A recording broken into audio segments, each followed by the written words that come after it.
My ouma Grootjie, deftig en trots, Dere se ma met wie jy altyd loop en spog. Met blink oë die foto vir ons kom gee. Kyk, hier is my ma, hoe pragtig nog. Sy het hart en siel op 'n skipper van Engeland geval en sy het altyd nooit teruggetog.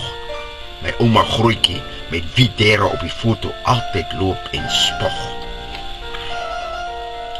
Ouma Sari, jong meisie van goed verwag, die baie jonk en onskuldig na die Kaapse blingliggies moes reis. Ontmoet vir Petrus, Niklas en 4 kinders later, bly sy op die vlakte in 'n blou sinkhuis. Daar val sy die bus uit, en ek agterna is my vroegste herinnering van haar aan my vasgekluis. Jawels, patats, gebakte brood, bokkoms, en as ek agter haar rug vasklou, en sy deur die kloof op pad na haar huis tuis. Sing solo of speel otterharp, en al die Morawiese kore, ja, kyk altyd met hartseer na jou met oë so bewoe.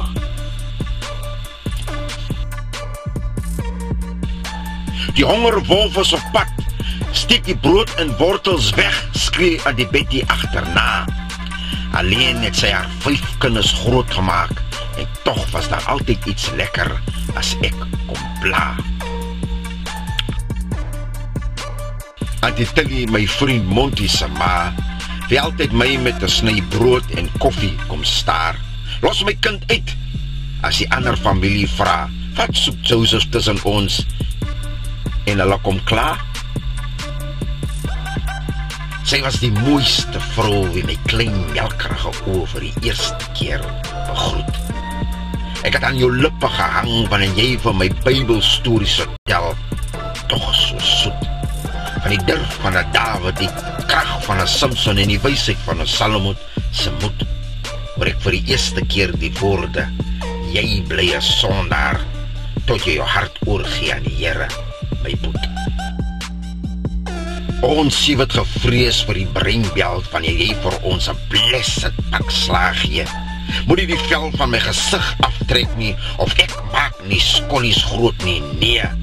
Bly weg van rook, wyn, vloek en seks, of die helse vlamme gaan jou verteer. Jy is die Boeta van 7, en jy moet altyd vir die anders 'n voorbeeld verkeer. Met die woorde, jy bly 'n sondaar, tot jou hart oorgee aan die Here, en jou bekeer. Regheid en opreg het die lewe vir Rosie, my skoonma, van my opgeskep. Altyd daar wanneer haar probleme, siektes, feesviering, te help om het uit te met. Verhard om haar 4 kinders by mekaar te hou, want sy weet wat het is, te dra die feeskenkep. Peter skoonma, ma, ouma en vriend, kan kinders, kleinkinders en skoonkinders nie uitdek. Fris en gesond het ons vir die eerste keer op jou ouers se huistrappe ontmoet. Drome gedroom, geld is getel en sien hoe ons 2 kinders se knie beboet. Jou familie en jou kinders se education draal jy altyd eerste voor almal se boek. Na 2 nieroorplantings en borskanker, dan jy teen die lewe op soek. Gelukkige Moedersdag aan jou, want jy dra die moedersteken hoog en met moed. Gelukkige Moedersdag aan jou, want jy dra die moeder